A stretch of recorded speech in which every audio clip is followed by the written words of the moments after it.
O tema da mensagem desta noite é que este ano será o ano das promessas de Deus. Lucas 1,37 diz: porque para Deus não haverá impossíveis em todas as suas promessas. Vamos repetir? Porque não haverá impossíveis em todas as suas promessas. Aleluia. Eu comecei a mensagem do ano passado dizendo uma frase que se tornou profética no nosso meio, em nossas vidas, durante o ano de 2019. Eu disse que 2019 seria um ano em que Deus iria nos visitar, de tal forma que a nossa fé seria questionada.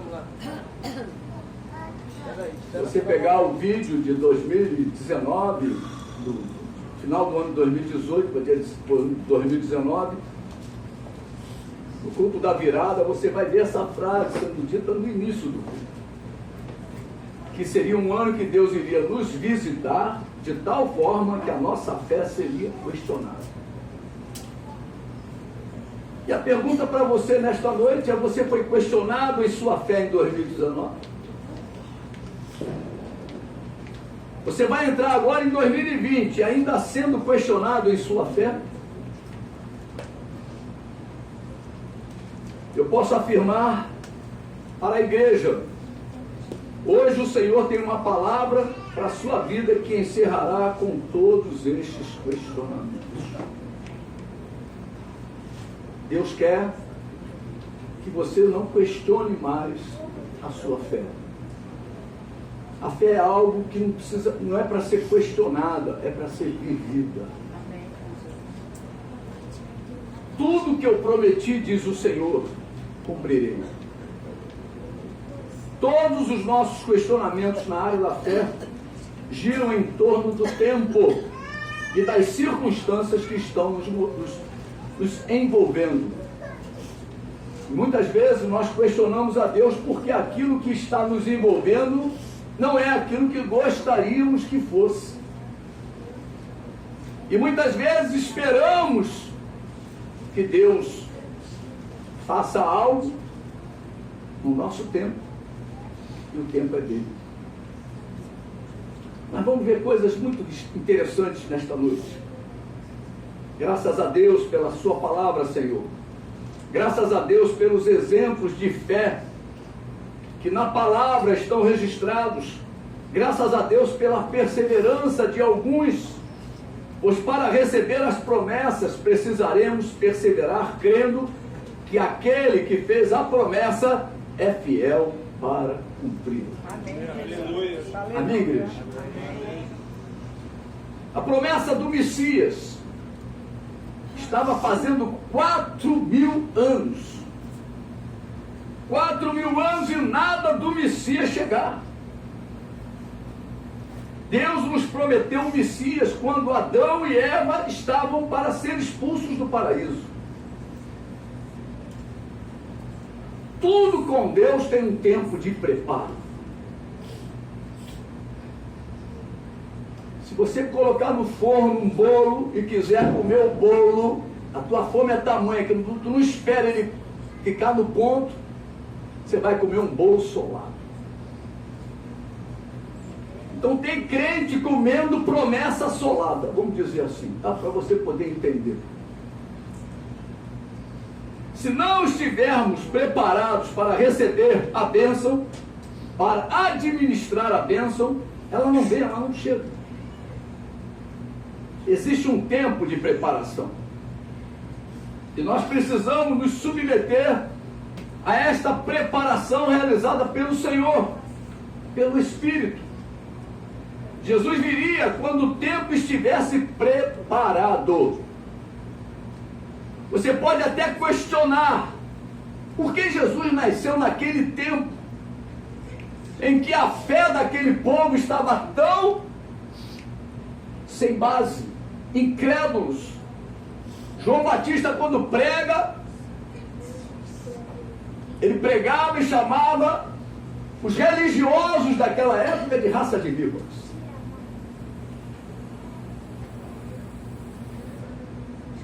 Mas Jesus veio. Porque chegou o tempo. Chegou o momento. Jesus viria quando o tempo estivesse preparado. E a Bíblia declara que Jesus veio na plenitude dos tempos. Lá em Gálatas capítulo 4, versículo 4. Gálatas capítulo 4, versículo 4. Diz assim: vindo porém a plenitude do tempo, Deus enviou seu Filho, nascido de mulher, nascido sob a lei. Jesus não podia vir antes nem depois. Havia um tempo certo para ele vir. Você pode dizer comigo, na plenitude de Deus. Na plenitude dos tempos, perdão. Vamos de novo. Na plenitude do tempo, a bênção chega. Aleluia. A bênção virá sobre as nossas vidas exatamente na plenitude do tempo dela chegar. A pergunta é simples, você consegue entender isto? Se vier antes do tempo, é bênção antecipada. E como nós sabemos, a bênção antecipada é maldição. A bênção se torna maldição, se torna problema. Você pode estar projetando a sua vida ao lado de uma moça, ao lado de um rapaz, mas se o teu projeto for antecipado, com toda certeza vocês passarão muitas lutas e dificuldades. Isso não é maldição não, isso não é palavra de maldição não, isso é Bíblia. E não adianta culpar Deus ou o diabo. O que aconteceu foi que a plenitude do tempo, ou dos tempos, não havia acontecido na vida de vocês. Uma etapa foi pulada na vida de vocês. A Bíblia declara que há tempo para todas as coisas. Você pode dizer comigo, há tempo para todas as coisas. Na adolescência, na juventude, o cristão se prepara para se tornar um vencedor. Se você antecipar isto, você atrairá dias difíceis e dias maus. O que vemos hoje são meninas de 10 a 15 anos carregando bebês, quando deveriam estar carregando livros.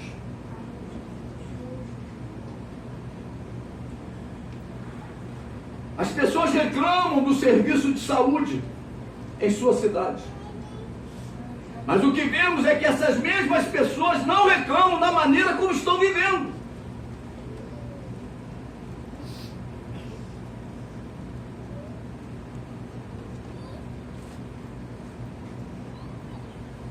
Criando para elas mesmas um caminho para esse serviço.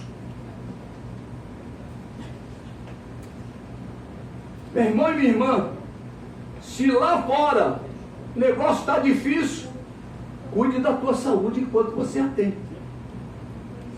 Não antecipe a tua ida lá. Se o negócio está feio lá, não antecipe. Começa a cuidar da tua saúde para você não ir lá, não passar por aquele problema, não passar por aquela dificuldade. Será mais um cidadão a reclamar do serviço de sua cidade. E por aí vai. E com relação à limpeza da cidade? A cidade está um lixo, né? Mas joga o lixo na rua. Eu gosto de caminhar. Dou minhas caminhadas. Embaixo ali, em Tepapiso, embaixo do viaduto. Você passa ali e tem um lixão. No dia seguinte, o lixão virou um lixinho. Quer dizer, alguém tirou. A prefeitura foi lá e limpou. Mas no dia seguinte, está cheio de lixo de novo ali.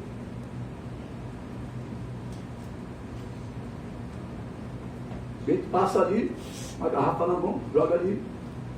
Copo na mão, joga ali. Um saco de lixo na mão, joga ali. E reclama da cidade suja. A cidade está imunda. O prefeito não faz nada. Mas ele mesmo não coopera. E muitas vezes nós reclamamos da vida e o problema é nosso. O problema está conosco.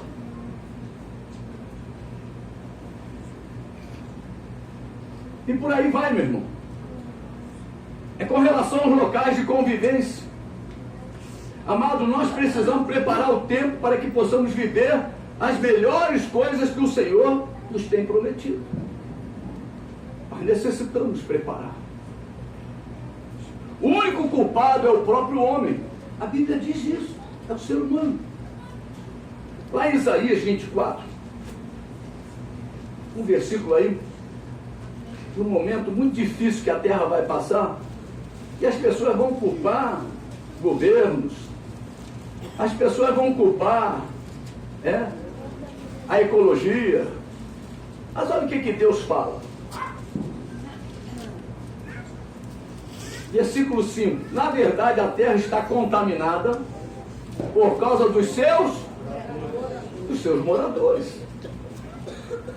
Porquanto transgridem as leis, violam os estatutos e quebram a aliança eterna.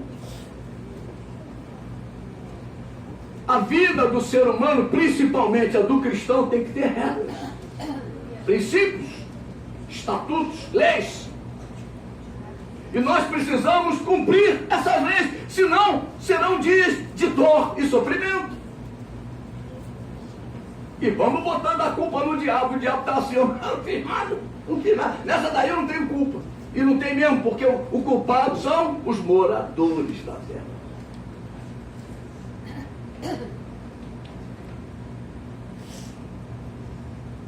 Você pode achar que não está pecando ou entristecendo o coração de Deus, mas está. Precisamos nos tornar referência nesta terra. O crente carrega a glória de Deus. Você pode dizer, eu carrego a glória de Deus. Fala assim, eu preciso me tornar referência. As pessoas têm que olhar para nós diferente, e ver um cidadão diferente. Você está compreendendo o que Deus quer? É o ano das promessas. Mas Deus não vai dar promessas de qualquer maneira. Você quer viver num lugar limpo? Limpe. E mantenha limpo. Você quer viver num lugar saudável? Mantenha a saúde do lugar.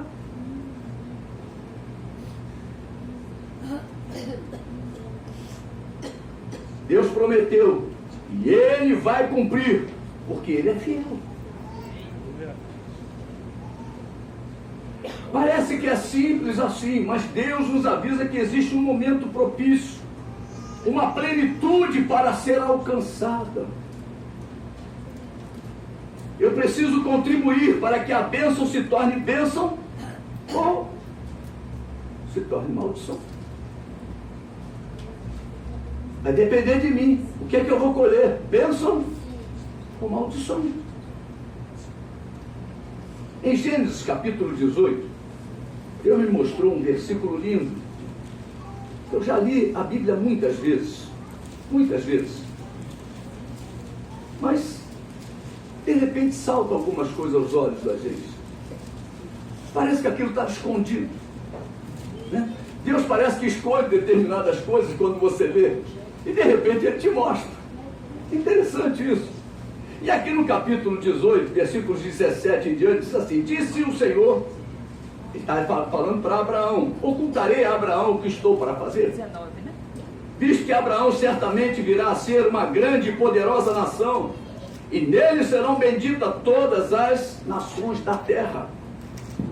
Porque eu o escolhi, olha esse versículo 19, irmãos, porque eu o escolhi para que ordene a seus filhos. Olha para que você está na terra.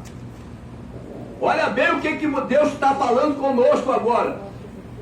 Eu o escolhi para que ordene a seus filhos e a sua casa depois dele, a fim de que guardem o caminho do Senhor e pratiquem a justiça e o juízo, para que o Senhor faça vir sobre Abraão o que tem falado a seu respeito.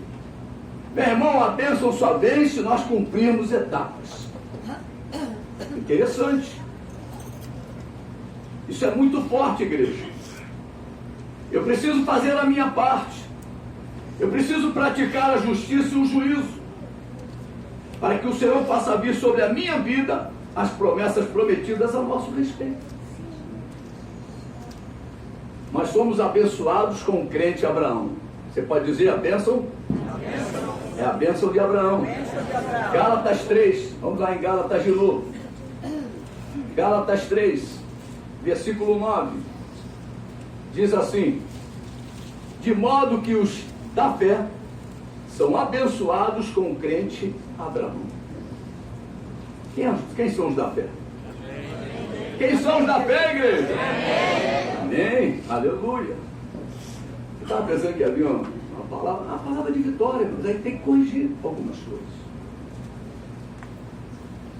Tem muitas histórias na Bíblia que Deus age sem respeitar intercessão, oração, preces, quebrantamento e tudo mais. E quando é que Deus age assim? No juízo. Quando Deus se mexe para juízo, nada o impede, nada o interrompe. Quando Deus se manifestou a Abraão e disse que iria destruir a cidade de Sodoma e Gomorra, Abraão intercedeu. Mas o Senhor disse a Abraão que os homens daquela cidade estavam todos corrompidos. Interessante. O único justo naquela cidade foi retirado pelo próprio Deus. Apontando isso, meu irmão, para um dia o nosso arrebatamento.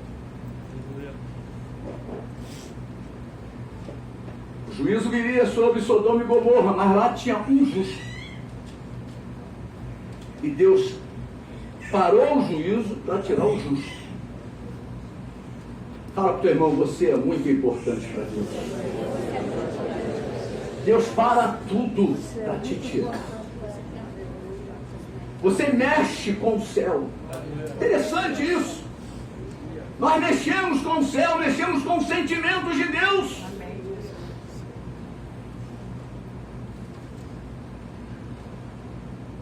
A prática da justiça e do juízo por cada um de seus filhos garantirá a inclusão no arrebatamento da igreja. Nós precisamos praticar a justiça e o juízo, para que no momento do juízo de Deus, sejamos retirados como foi com o justo Ló. A Bíblia chama Ló de justo. O justo Ló. Tem muitas promessas de Deus que são condicionais, igreja. Quando Deus chamou Noé e disse para ele que iria derramar água sobre a terra e que ele construísse uma arca e que anunciasse o dilúvio, olha só, a arca precisaria estar pronta. Você pode dizer assim: eu preciso estar pronto. Vai vir o juízo de Deus, mas eu preciso estar pronto. Não adiantava somente crer. Noé sabia que aquela voz foi de Deus. Foi Deus quem deu a ordem. Mas ele precisaria construir a arca.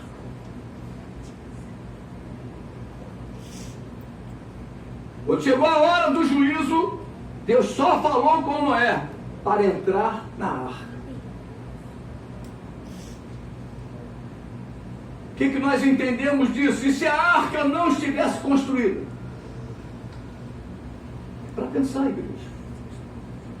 Porque tem muito crente que acredita que vai subir, mas não está preparando a sua arca, não está preparando a sua subida, não está nem aí para a sua salvação. É a mesma coisa lá de Noé está acontecendo nos dias de hoje. Deus nos chamou para anunciarmos a salvação que há em Cristo Jesus. Nós estamos na terra só para pregar a palavra. Jesus disse antes de subir e de pregar. Falou para quem? Só falou para os 12? Ele falou para todo aquele que crê. Quem crê, levante a mão e glorifique o nome do Senhor. Ele falou conosco, igreja. Aleluia, glória a Deus. Então Deus nos chamou para anunciarmos a salvação que há em Cristo Jesus. Mas o que vemos são vidas endurecidas pelo mundo. É o mundo que endurece a igreja. Pela concupiscência da carne, pela concupiscência dos olhos e a soberba da vida. Somos pregadores da justiça e do juízo de Deus. O mundo está fazendo um trabalho muito perto da perfeição. Satanás está fazendo o trabalho dele muito perto da perfeição. Ele tem conseguido endurecer a igreja, para que a igreja não pregue. As pessoas estão completamente iludidas. As pessoas estão se deixando envolver com a ciência, com a tecnologia e com as doutrinas de Satanás. Não estão dando mais crédito à palavra de Deus. Meu irmão, não estou falando do mundo, não, estou falando da igreja. Nós precisamos pregar a justiça e o juízo de Deus. A justiça de Deus é Jesus. O juízo de Deus virá sobre aqueles que conhecem, desconhecem a Deus, que não conhecem a Deus, e aqueles que não obedecem ao Evangelho de nosso Senhor Jesus. O que Deus fala não tem tido mais peso nas nossas decisões. As decisões estão sendo tomadas pela razão e não mais pela fé. E isso está acontecendo no meio da igreja. Não estou falando da nossa igreja só não, a igreja do Senhor. A irmã Suzana, que está lá em Salvador, diz ela que ela deve estar assistindo. Um abraço para você, Suzana. Ela disse há algum tempo atrás algo muito interessante. Eu não quero ter razão, eu quero ter paz e ser feliz. Interessante. Uma frasezinha boba, né? Parece. Mas diz tudo. Tem pessoas que têm razão e querem ir para o inferno. Ela diz, eu quero ter paz e ser feliz. Hoje os crentes estão se tornando como o povo de Israel no deserto se tornou. Um povo de dura cerviz. Você pode até dizer, está acontecendo em todo lugar. Acontecer no mundo, até entendemos, mas na igreja não tem explicação. Você pode dizer assim, eu tenho o Espírito de Deus. Eu tenho o Espírito de Deus. O Espírito de Deus nos constrange. E a Bíblia diz o que? Não entristeçais o Espírito de Deus.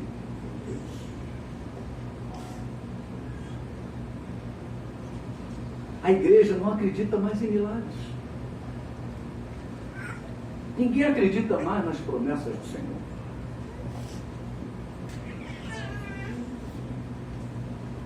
Ninguém acredita mais. Ninguém crê mais no arrebatamento da igreja. Começa a se falar de arrebatamento, as pessoas falam assim, o pastor deve estar vendo muita internet.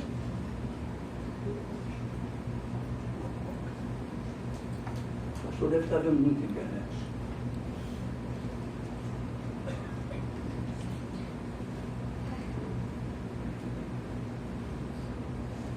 Povo de dura serviço.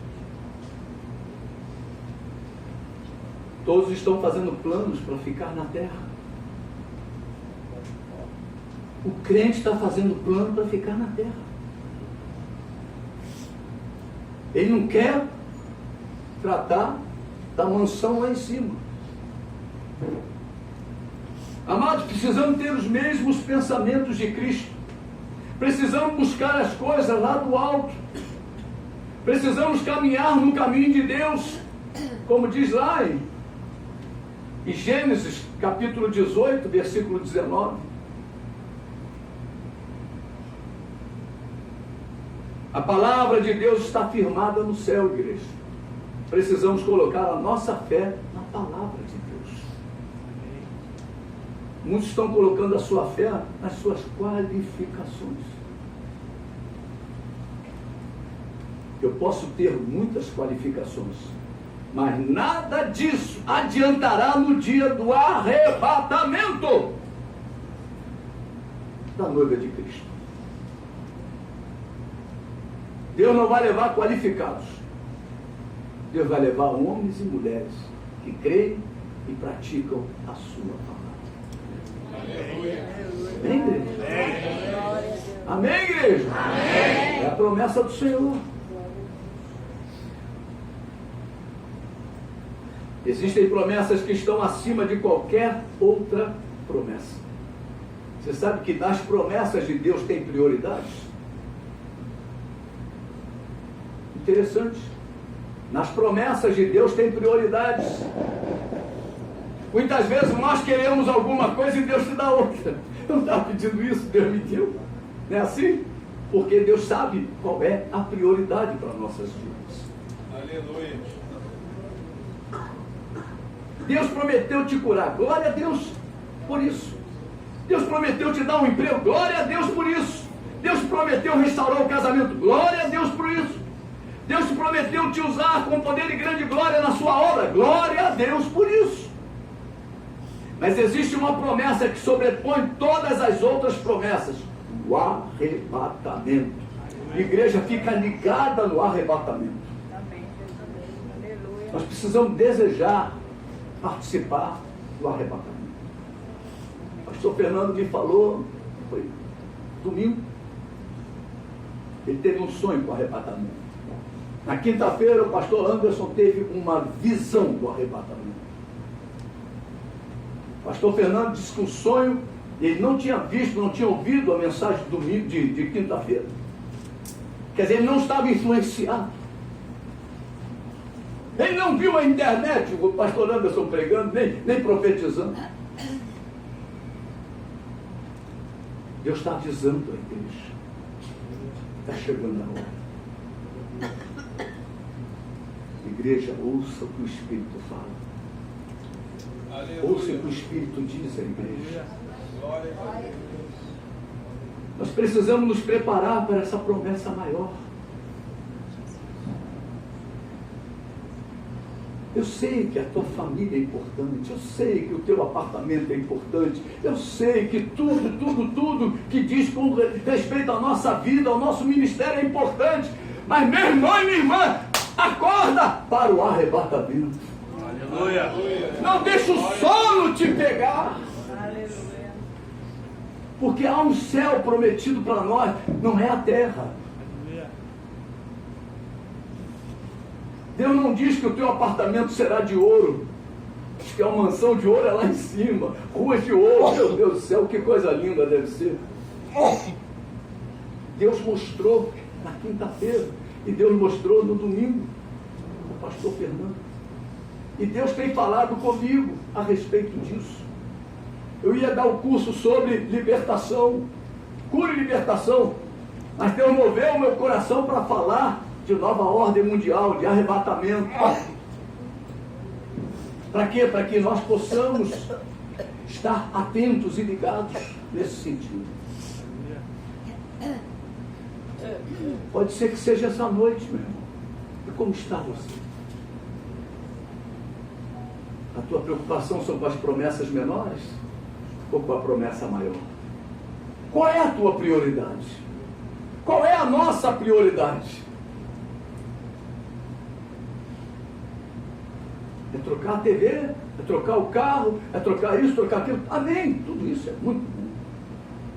Mas isso são promessas menores. Há uma promessa que tem prioridade sobre todas as outras. É nessa que estamos olhando, é nessa que eu estou esperando. É nessa que eu estou ligado. Amém, querido? Amém. Nós precisamos nos ligar nessa promessa maior que é o arrebatamento. Nós precisamos nos preparar para essa promessa maior. Preste bastante atenção ao que vai ser falado agora. Todos os que morreram em Cristo. Presta atenção, porque isso é muito forte. Todos os que morreram em Cristo. Todos os crentes que já partiram aguardam somente a promessa do arrebatamento. Aleluia! E aqui a igreja viva esperando o quê? Aqueles que morreram na fé estão aguardando o arrebatamento. A única promessa para eles é o arrebatamento.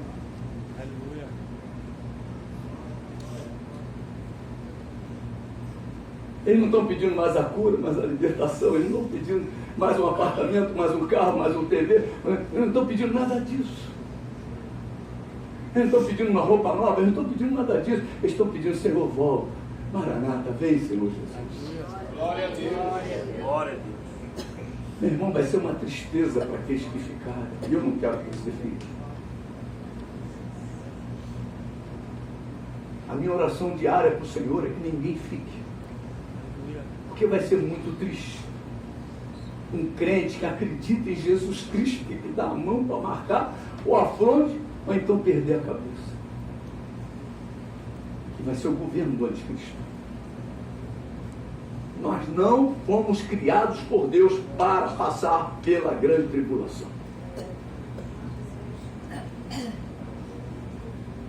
É a única promessa que lhes resta. Resta quem? Aqueles que morreram em Cristo.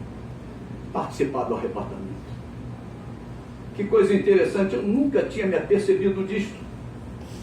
Nós ainda estamos nesta terra com um único propósito: testemunharmos de Cristo, pregarmos a justiça e o juízo, sermos testemunhas vivas do poder de Deus. Para isso que estamos na terra. É para isso que você está na terra. Você não está na terra para fazer outra coisa.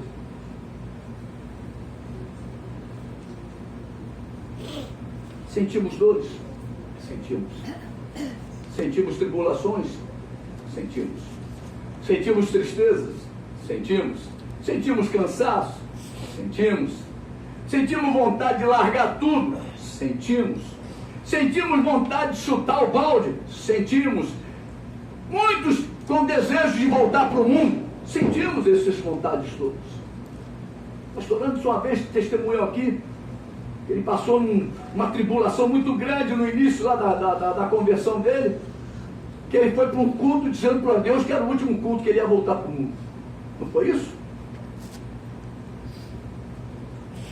São coisas que passam. Graças a Deus que passam. Não ficam. Não retenha o que não é bom. A Bíblia diz: retenha o que é bom. Retenha aquilo que edifica. Retenha aquilo que vai te fazer crescer na graça e no conhecimento de nosso Senhor. Glória a Deus. Amados, ainda estamos aqui sofrendo afrontas do inimigo, sofrendo afrontas e perseguições. Amados, o versículo para nós nesta noite é esse, 2 aos Coríntios, capítulo 7, versículo 6. Olha aí, 7 e 6. Porém Deus, que conforta os abatidos, louvado seja o nome de Jesus, nos consolou com a chegada de Tito. Deus, porém Deus que conforta os abatidos e os consola. Aleluia! Em tudo somos atribulados, igreja, porém não angustiados, perplexos, porém não desanimados, perseguidos, porém não desamparados, abatidos, porém não destruídos. E aleluia por isso. Amados, descansem no Senhor. O que a igreja que já partiu está fazendo, igreja? Quem guardou a fé está fazendo. A igreja que partiu, que guardou a fé, o que eles estão fazendo? Estão descansando no Senhor. Estão aguardando a maior promessa. Aliás, é a única promessa que lhes resta: o arrebatamento. Aprenda com aqueles que já se tornaram vencedores. Oh, aleluia! A igreja que está dormindo, a igreja que adormeceu, que morreu, é a igreja vencedora, que guardou a fé. Então nós precisamos aprender com essas pessoas. Louvado seja o nome de Jesus. Nós precisamos olhar a vida que tiveram. A Bíblia os chama de heróis da fé. Quem guarda a fé até a morte se torna um herói da fé. E vai para a vitrine de Deus, são modelos, são exemplos que nós precisamos olhar para eles. Lá na Bíblia, no capítulo 11 de Hebreus, fala dos heróis da fé. Todos eles aguardavam a primeira vinda do Messias. Todos eles viveram pela promessa da vinda do Salvador. Como deveremos viver nos dias de hoje, como igreja do Senhor? Como? Como é que eu devo viver, pastor? Deveremos viver pela promessa da nossa reunião com Ele, o Messias, nas nuvens. É o arrebatamento. Nós precisamos viver dessa forma. E o que eu preciso fazer para fazer parte desta promessa? Tudo que foi ensinado nesta noite deverá ser colocado em prática. Viva o tempo de Deus em sua vida. Não permita que as circunstâncias da vida alterem a sua maneira de viver através da sua fé. Imite os bons exemplos deixados por Deus em sua palavra. Deus tem exemplos para nossas vidas. Não toma outro tipo de exemplo. Aleluia. Aleluia. Persevere sempre na palavra de Deus. Não pegue atalhos. Essa eu vou até pedir para você. Fala para o teu irmão, não pegue atalhos. Aleluia. Normalmente são caminhos de morte, igreja. Espere o tempo de Deus. O tempo das bênçãos. O tempo das promessas de Deus em sua vida. Não seja precipitado. O precipitado exalta a loucura. O precipitado revela a insensatez. Lá em Provérbios 19, olha que coisa linda esse versículo. Segura os fogos aí, por favor. 19.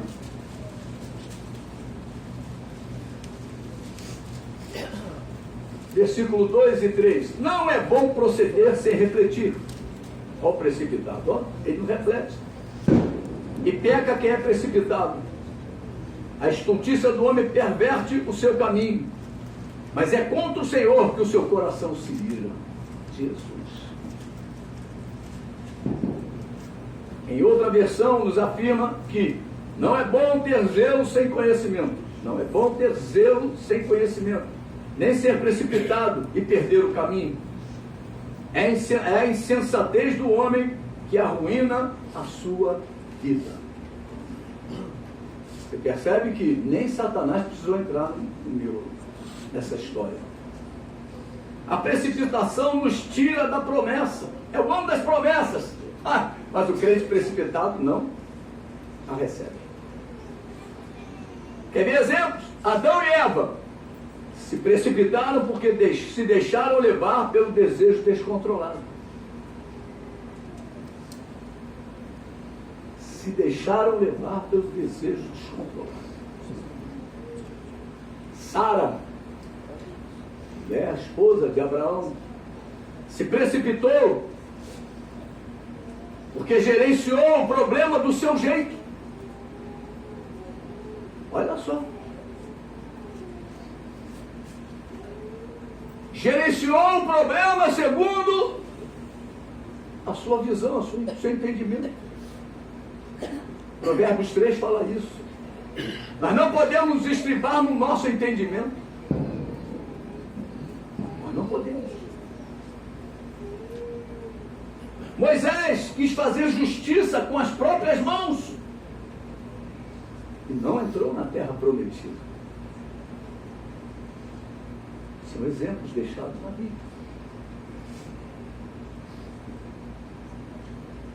São exemplos que Deus deixou na Bíblia. Moisés, o homem que Deus falava face a face. Mas ele quis fazer o quê? Juízo com a própria mão. Ele pratica o juízo de Deus.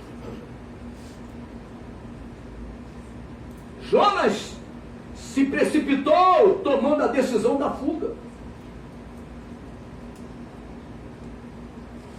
Quantos crentes são Jonas? Fogem da obrigação. Ananias e Safira, estou dando exemplos, tá? Exemplos que a Bíblia deixa de precipitados. Se precipitaram, se deixarem seduzir pelo amor do dinheiro. Tem coisas que é Deus que trata. Nós não podemos tratar. A área do juízo é uma área que só Deus trata. Deus não delega esta área para ninguém. Pode ser um apóstolo, um profeta, pode ser o que for. Meu irmão, ele não delega. O trono dele é um trono de juízo também. Aquele que fez a promessa é fiel para cumpri-la. Levou 4.000 anos para Jesus vir, mas ele veio. Deus não esquece as promessas dele. Aleluia. Você pode dizer, o meu Deus não esquece as promessas para a minha vida. Em nome de Jesus, amém? Aleluia.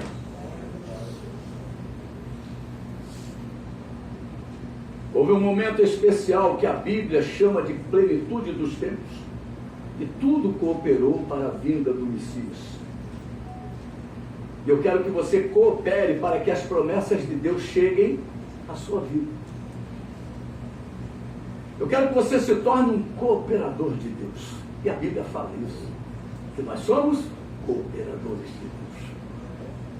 Eu preciso cooperar com Deus. Para viver o quê? As promessas de Deus. Vive este tempo de Deus. O tempo de Deus é para nós a plenitude dos tempos. Quando você entra no tempo de Deus, você está na plenitude do tempo de Deus. A plenitude chega para você. 2020 será o ano da plenitude dos tempos para a nossa vida. Aleluia. Aleluia. Mas nós precisamos fazer a nossa parte. Você pode profetizar isso sobre a sua vida. 2020 será o ano da plenitude dos tempos para a minha vida. Aleluia. Louvado seja o nome de Jesus. Eu vou convidar o louvor. Eu queria que você ficasse de pé.